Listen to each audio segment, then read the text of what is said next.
And it is here after 162 regular season games and the postseason. We have our World Series matchup.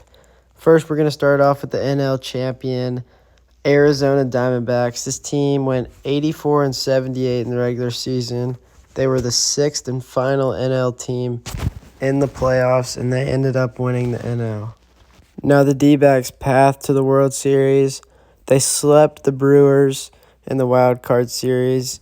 Then they swept the Dodgers in the NLDS. And now they just beat, last night, the Phillies in Game 7.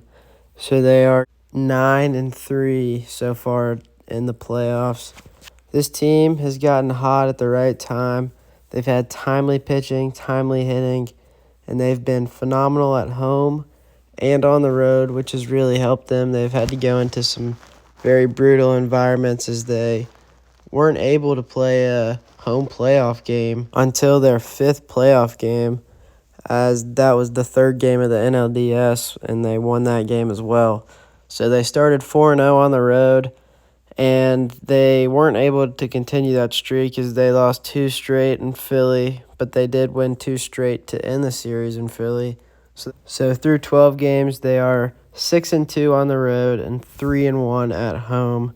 So they can play anywhere. They're a scrappy team. Not many people expected them to be where they are, and I think some of these unsung heroes that I'm about to get into really drive their chance up to win these ball games. Leading the way hitting is second baseman Ketel Marte. He's batting .358 through 53 ABs. He's 19 for 53, 2 bombs, 7 RBIs. He's just been an absolute stud. He's been one of the oldest tenured Diamondbacks in this franchise, so he's definitely been looked at as the leader, and people are looking at him to help out the squad, and that's what he's doing.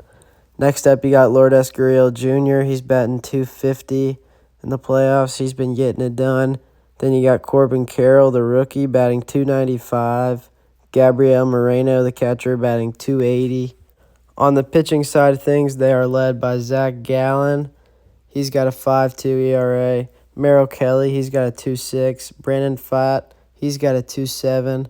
And Ryan Thompson has been one of their best relievers. He's got a 2.53. And finally, their closer, Paul Sewald, he's pitched 8 postseason innings without giving up a run. Next up, we're going with the champs of the AL, the Rangers. They, like the Diamondbacks, had a wild card to start the playoffs as they swept that against the Rays.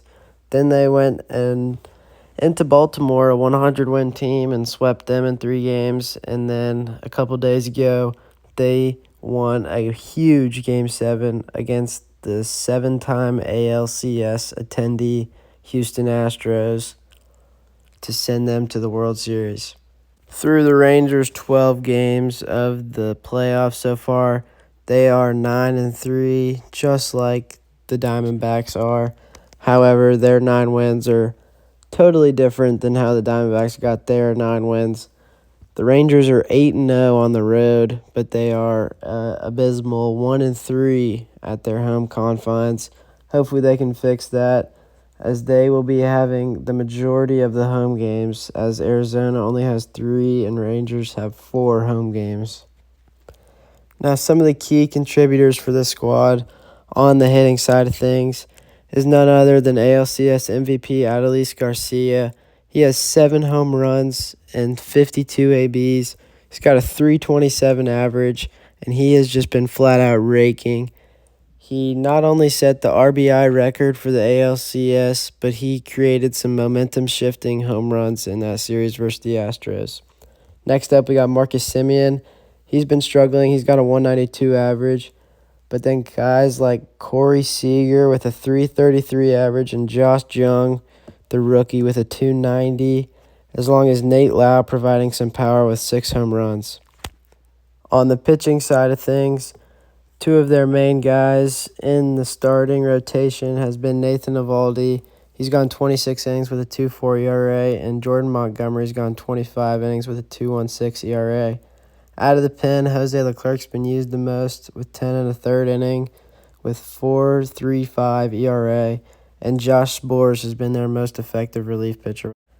Overall, super pumped for this series, as both of these teams were 100-plus loss teams 2 years ago. Not only that, but they both were in the wild card this year, so they both weren't big market team favorites, which makes it way more fun to watch than just having the Astros and Dodgers in the World Series every year. Can't wait to see young talent like Corbin Carroll and Josh Jung, as long as veteran guys like Evan Longoria and Corey Seager on either sides of the ball. Can't wait to watch the series. Definitely stay tuned for more content throughout this electric World Series.